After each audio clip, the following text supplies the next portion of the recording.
ডক্টরের আমি গাইনি প্রসূতি এবং বন্ধ্যাত্ব মায়েদের বিভিন্ন চিকিৎসা এবং আল্ট্রাসোনোগ্রাফি নিয়ে কাজ করছি কোনাবাড়ি ল্যাবেড হাসপাতাল এবং আরিবা ডায়াগনস্টিক সেন্টারে। আজকে আমি একটা জিনিস নিয়ে আলোচনা করব যেটা অনেকের মনে অনেক কনফিউশন থাকে, যদিও ওই ব্যাপারগুলো খুবই রেয়ার, তারপরও আমি আপনাদের সাথে আলোচনা করছি। যেমন একটু আগে আমি একটা পেশেন্ট দেখলাম যার বিয়ে হয়েছে জানুয়ারি মাসের 16 তারিখ এবং তার শেষ মাসিক হয়েছিল জানুয়ারি মাসের 6 তারিখ। তো সে আজকে আমার কাছে এসেছেন, আজকে হচ্ছে ফেব্রুয়ারি মাসের 17 তারিখ। পেশেন্ট আমার কাছে এসেছে, তার প্রচণ্ড মাথা ঘোরাচ্ছে, বমি বমি লাগছে, খুব খারাপ লাগছে।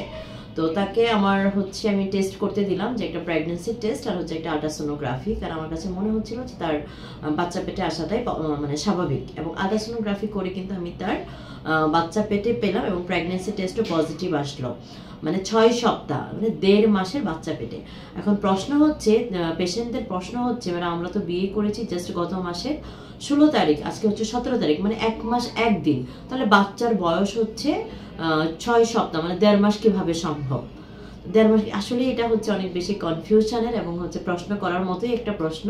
তো তাদের সবার উদ্দেশ্যে এই পেশেন্টের উপলক্ষে সবাইকে আমি বলতে চাচ্ছি যে আসলে আপনার বিয়ে হয়েছে 1 মাস 1 দিন, ঠিক আছে, বাট আপনার বাচ্চার বয়সটা আমরা কাউন্ট করেছি হচ্ছে আপনার মাসিকের শেষ ডেট থেকে। যেহেতু আপনার মাসিকের শেষ ডেট ছিল হচ্ছে জানুয়ারির 6 তারিখ, সেই হিসেবে কিন্তু ওনার 6 সপ্তাহে আসে, এবং এই মাসটা হচ্ছে আমরা সপ্তাহ হিসেবে ধরি, 7 দিন করে হিসাব করে ধরি, সেই হিসেবে একদম পারফেক্টলি ওনার 6 উইকস আসে।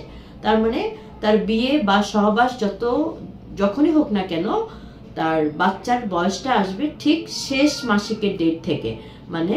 যদি তার মাসিক, যেহেতু এই পেশেন্টের ক্ষেত্রে তার মাসিক হয়েছিল 6 তারিখ এবং বিয়ে হয়েছে 16 তারিখ, প্রায় 11 দিনের একটা ডিস্টেন্স হওয়ার কথা, বাট কিন্তু এটাই সত্য, এটাই হচ্ছে অ্যাকুরেট, যে আসলেই ওনার বাচ্চার বয়স হচ্ছে 6 উইকস, 1.5 মাস।